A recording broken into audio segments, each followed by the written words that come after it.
నమస్తే అండి అందరికి. ముందుగా మీ అందరికీ కూడా కృతజ్ఞతలు తెలుపుకుంటున్నాను. ఎందుకంటే నేను 2000 సబ్స్క్రైబర్స్ అయిన తర్వాత ఒక వీడియో తీసి అప్లోడ్ చేసి పెట్టాను. అయితే దానికి కూడా వ్యూస్ చాలా బాగా వచ్చినాయి. నేను అనుకున్నా ఇక 2 months లో 2000 అయ్యారు కదా, 4 months లో 4000 అవుతారు, మళ్ళీ ఒక వీడియో అప్లోడ్ చేద్దాం అనుకున్నాను. కానీ అది 15 days లోనే 5000 సబ్స్క్రైబర్స్ అయిపోయారండి. నేను వినాయక చవితి హడావుల్లో నేను అసలు 5000 సబ్స్క్రైబర్స్ అయినట్టు కూడా చూసుకోలేదు. నేను మార్నింగ్ చూసేటప్పటికి 5000+ సబ్స్క్రైబర్స్ అయ్యారు. థ్యాంక్ యూ సో మచ్ అండి అందరికి. మీరు ఇట్లానే సపోర్ట్ చేస్తూ ఉండండి. నేను ఇంకా మంచి మంచి వీడియోస్ అప్లోడ్ చేస్తూ ఉంటాను.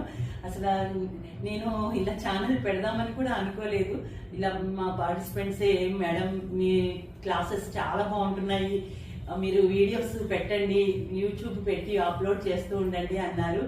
ఇంకా సరే అని ఒక చిన్న వీడియో తీసి పెట్టానండి. చాలా బాగా చూసారు, సపోర్ట్ చేసి చాలా మంది కామెంట్స్ ఇవ్వడము, లైక్ చేయడము చేశారు. తర్వాత అనిపించింది నేను ఇంకా మంచి మంచి వీడియోస్ తీసి పెడితే బాగుంటుంది కదా మీ అందరి కోసం అని అనుకున్నాను.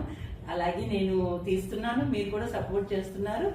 చాలా చాలా థ్యాంక్ యూ సో మచ్ అండి. చాలా హ్యాపీగా ఉంది. ధన్యవాదాలు అండి. Thank you.